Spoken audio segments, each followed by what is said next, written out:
बिस्मिल्लाहिर्रहमानिर्रहीम। स्टूडेंट, हमने कल पढ़ा था मीन डेविएशन। क्या आपके पास मीन डेविएशन क्या है? तो मीन डेविएशन हमने सिंपल फार्मूला जो पढ़ा था फॉर द अनग्रुप डेटा, तो वो हमारे पास फार्मूला क्या था? फार्मूला हमारे पास था mean deviation is equals to sum over x minus x bar and n. तो ये हमारे पास मीन डेविएशंस का जो था फार्मूला था, इसमें हमें फ्रीक्वेंसी गिवन नहीं थी और ये हमारे पास क्या था? फॉर द अनग्रुप डेटा जिसमें हमें फ्रीक्वेंसी अवेलेबल नहीं होती है। अब इसमें स्टूडेंट हमने क्या किया था कि हमने सबसे पहले मीन फाइंड किया था। बट अगर आपके पास जो क्वेश्चन है, ये तो हमने एग्जांपल सॉल्व भी की थी, आपके पास प्रीवियस वीडियो में होगी। बट स्टूडेंट, मीन डेविएशन अगर आपके पास फ्रीक्वेंसी डेटा में गिवन है, फॉर एग्जांपल मैं आपको कहती हूँ कि mean deviation of frequency distribution में क्या, आपको वेट्स गिवन है, ये क्वेश्चन है आपको जो गिवन होगा कि वेट्स गिवन है, आपके पास क्लासेस गिवन है, आपको फ्रीक्वेंसी भी गिवन है। जहाँ फ्रीक्वेंसी आ जाएगी वहाँ आपके पास जो डेटा होगा, वो जो क्वेश्चन होगा वो क्या होगा?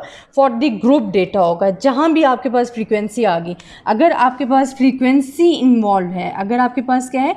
फ्रीक्वेंसी इन्वॉल्व है, तो वो आपके पास क्या हो जाएगा?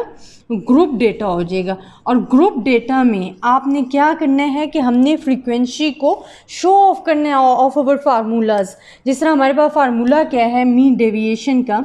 हमारे पास फार्मूला है sum over x minus x bar divided by n. But हम कहते हैं ये क्या है? फॉर द अनग्रुप डेटा है, इसमें हमारे पास फ्रीक्वेंसीज जो हैं गिवन नहीं है। अगर हमारे पास फ्रीक्वेंसी गिवन है तो फिर हमारे पास जो फार्मूला है वो क्या हो जाएगा कि हमने फ्रीक्वेंसी को ऐड कर देना है। तो हमारे पास क्या आ जाएगा? सम ओवर एफ, सिर्फ जो आपके पास एफ है, फ्रीक्वेंसी जो है वो आपके पास ऐड हो जाएगी। तो this formula use for the group data and frequency distribution. अगर आपके पास फ्रीक्वेंसी गिवन है तो आपने ये फार्मूला जो है यूज़ करना है फॉर द मीन डेविएशन। अब हमारे पास जो क्वेश्चन है स्टूडेंट्स, हमें वेट्स गिवन है, आपके पास वेट्स क्या हैं? 65, 84, 85, 104, ये आगे सो ऑन सारे वेट्स गिवन है। फ्रीक्वेंसी आपको गिवन है 9, 10, 17, 10, 5, 4, 5 और टोटल फ्रीक्वेंसी अगर आप इस फ्रीक्वेंसी को ऐड कर रहे हो तो वो हमारे पास क्या आ रही है? 60 आ रही है। तो आपके पास फ्रीक्वेंसी गिवन है। अब स्टूडेंट, फार्मूले की अगर हम रिक्वायरमेंट देखें, मैं साइड पे फार्मूला लिख देती हूँ, उसी की रिक्वायरमेंट को देखते हुए हमने अपने क्वेश्चन में देखना है कि हमने क्या चीज़ सॉल्व करनी है, क्या चीज़ फाइंड करनी है। Mean deviation for the group data for frequency distribution के लिए हमारे पास क्या आएगा कि एक्स, जो हमारे पास जो एफ है वो इन्वॉल्व हो जाएगा। अब स्टूडेंट, सबसे पहले इस फार्मूलाज में हमें क्या चाहिए? देखिए, हमारे पास एफ तो गिवन है, लेकिन हमें ऑब्जर्वेशन चाहिए एक्स।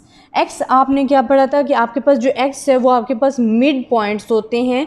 और मिड पॉइंट्स आप कैसे फाइंड करते हो? मिड पॉइंट्स आप फाइंड करते हो कि आप लोअर क्लास लिमिट और अपर क्लास लिमिट को प्लस करते हो, डिवाइडेड बाय 2 करते हो। मतलब 65 प्लस 84 डिवाइडेड बाय 2। तो आपके पास जो कैलकुलेटर आप यूज़ करोगे, आपके पास जो आंसर आएगा वो आएगा 74.5। तो जो आपका मिड पॉइंट्स है वो आपका पास क्या आ जाएगा? 74.5। यही मेथड आपने तमाम ऑब्जर्वेशन के लिए यूज़ करना है।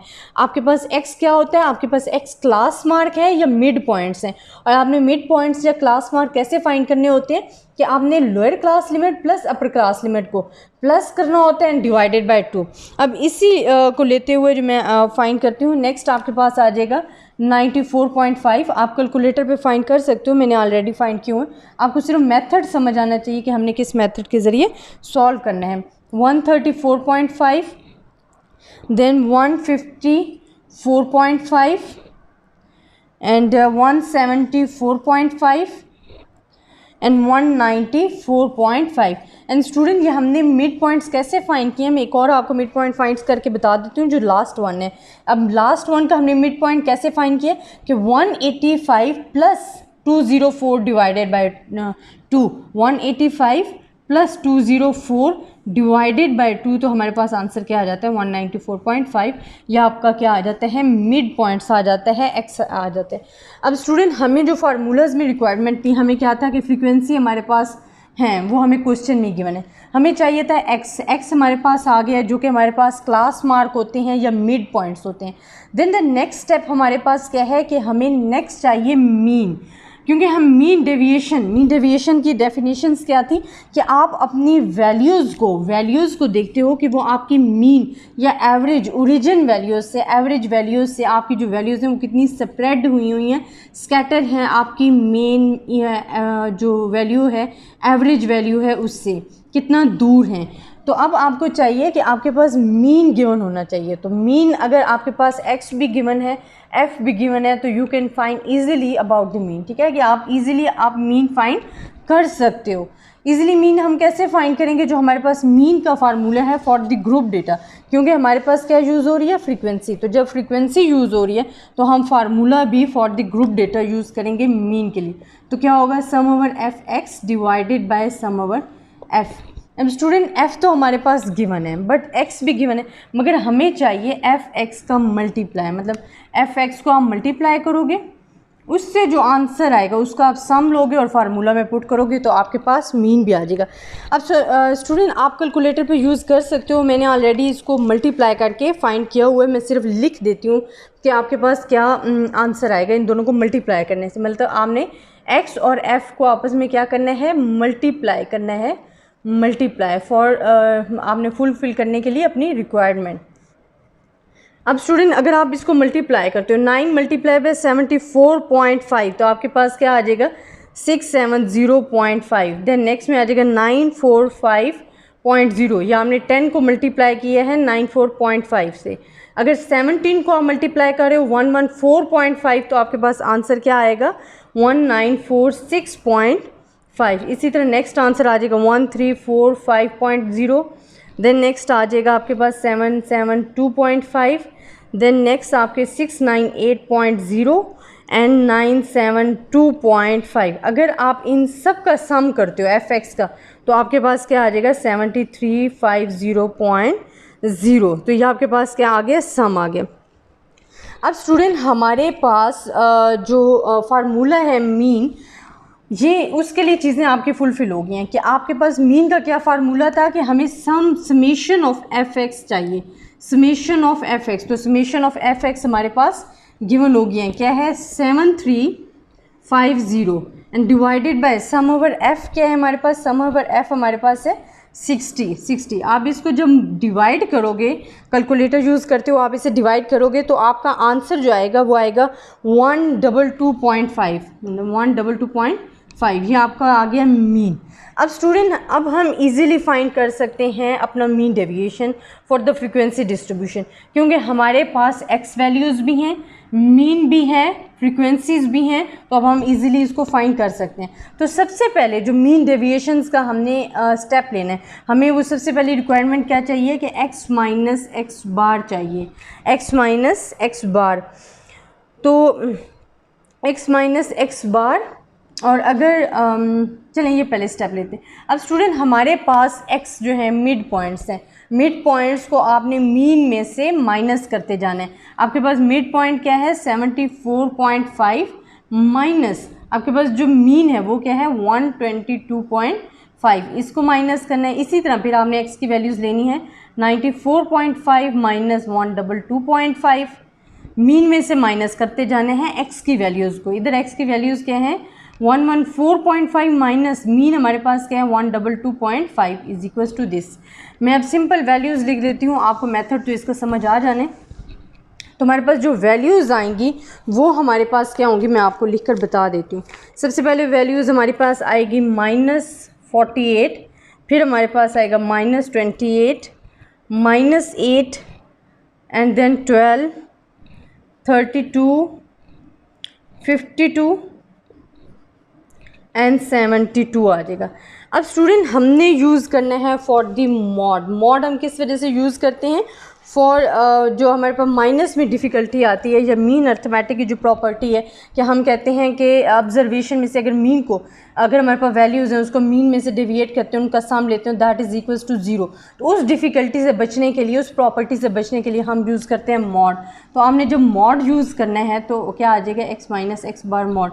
मॉड में आपके पास क्या होता है? मॉड हम यूज़ करते हैं कि जो आपके पास नेगेटिव वैल्यूज़ हैं वो भी आपके पास चेंज हो जाती हैं फॉर द पॉजिटिव वैल्यू। आपके पास नेगेटिव साइन ख़त्म हो जाता है। तो ये क्या हो जाएगा? 48, 28, 8, 12, 32, 52, 72। बट हमें हमारे पास क्या है, फ्रीक्वेंसीज गिवन है मीन डेविएशन। तो आपने क्या करना है, f को मल्टीप्लाई करना है x माइनस एक्स बार से, क्योंकि हमें फार्मूला में ये चीज़ रिक्वायर्ड है। आपने इसको किससे मल्टीप्लाई करना है, f के साथ मल्टीप्लाई करना है। इस पोर्शन को जिसमें x माइनस एक्स बार हमने लिया है मॉड के साथ, उसको आपने f के साथ मल्टीप्लाई करना है। तो स्टूडेंट मल्टीप्लाई मैंने पहले से करके रखा हुआ है, आप इन दोनों को मल्टीप्लाई करो कैलकुलेटर से, तो आपको ईजिली ये जो आंसर लिख रही हूँ अवेलेबल हो जाएंगे। 280.0, देन नेक्स्ट आ जाएगा 136 आ जाएगा, 120 आ जाएगा, 160 आ जाएगा, 208 एंड 360। अगर आप इनका सम लेते हो तो आपके पास जो टोटल सम है 1696.0 जो है वो आपके पास सम आ जाएगा। अब स्टूडेंट हमारे पास फार्मूला क्या था, फार्मूला हमारे पास मीन डेविएशन का जो है वो क्या है, मैं अगेन लिख रही हूँ, मीन डेविएशन फॉर फ्रीक्वेंसी, जहाँ फ्रीक्वेंसी गिवन हो तो f x minus x bar and divided bye f। अब स्टूडेंट हमारे पास जो वैल्यूज़ गिवन है, जो हमने फाइंड किए हैं, वो आप इजीली इसमें पुट करो और आंसर फाइंड कर लो। तो हमने जो sum over f x minus x bar की वैल्यूज़ ली हैं, इसका सम हमारे पास यहाँ है, तो आप इसको क्या लिखोगे 1696.0 एंड सम ओवर f क्या है, फ्रीक्वेंसी का टोटल सम क्या है 60। आपने इन दोनों को डिवाइड करना है, डिवाइड करके जो आपके पास आंसर आएगा वो हमारे पास क्या होगा 28.27 आपका जो है आंसर आ जाएगा। तो ये हमारे पास मीन डेविएशन, अगर आपको फ्रीक्वेंसी गिवन है इन क्वेश्चन तो आप ऐसे फाइंड कर सकते हो। अगेन मैं बता रही हूँ स्टूडेंट, हमारे पास वेट्स गिवन थे, फ्रीक्वेंसी जो थी वो भी हमें क्वेश्चन में गिवन थी। जब हमारे पास फ्रीक्वेंसी आ जाती है तो हम जो फार्मूला है उसमें f ऐड कर देते हैं, फ्रीक्वेंसी ऐड कर देते हैं। हमारे पास मीन गिवन नहीं था, हमारे पास x वैल्यूज़ गिवन नहीं थी। x आपको पता है कि हम क्लास मार्क या मिड पॉइंट्स को बोलते हैं, जिसमें हम क्या करते हैं कि लोअर क्लास को और अपर क्लास को प्लस करते हैं, डिवाइडेड बाय 2 करते हैं, तो आपके पास क्लास मार्क या मिड पॉइंट्स आ जाते हैं। आपने क्लास मार्क या मिड पॉइंट्स अपने फाइंड कर लिए हैं। इसी तरह आपने फ्रीक्वेंसी और f को मल्टीप्लाई करना था फॉर ऑब्टेनिंग द मीन। अगर आपने ऑब्टेन करना है मीन को तो आपने क्या करना है कि मीन का फार्मूला अप्लाई करना है। हमारे पास क्या था मीन का फार्मूला कि sum over f x divided by sum over f. तो आपने एफ एक्स को मल्टीप्लाई करना है for fulfilling over the mean formula, जो वैल्यूज़ चाहिए थी उनको लिए। तो आपने इसको मल्टीप्लाई करके आपके पास ये वैल्यूज़ आ जाएंगी। आपने मीन फाइंड किया, फिर सिंपल आपने फार्मूले के लिहाज से आपने पहले x माइनस एक्स बार की वैल्यूज़ लेनी है, फिर मॉड यूज़ करना है। मॉड आप किस लिए यूज़ कर रहे हो कि जो आपके पास नेगेटिव वैल्यूज़ आएँ वो आपके पास पॉजिटिव वैल्यूज़ में चेंज हो जाएंगी, और आपके पास जो डिफ़िकल्टी आती है for the property of arithmetic mean वो आपके पास रिमूव हो जाती है। तो आपने फिर इसको f के साथ मल्टीप्लाई कर देना है, इसी का सम लेके फार्मूले में पुट करना है और आपका आंसर आ जाना है। तो ये हमारे पास मीन डेविएशन है for the frequency distribution. Student I hope कि आपको समझ में भी आया होगा। अगर कोई कन्फ्यूजन हुई तो प्लीज़ आप मुझे कमेंट्स में ज़रूर बताइएगा। इंशाल्लाह कल हम डिस्कस करेंगे वेरिएंस एंड स्टैंडर्ड डेविएशन कि वेरिएंस की डेफिनेशंस क्या है, एडवांटेजेस क्या हैं और इसका फार्मूला क्या है और कैसे क्वेश्चन के ज़रिए सॉल्व कर सकते हैं, और स्टैंडर्ड डेविएशन में। तब तक के लिए अल्लाह हाफ़िज़।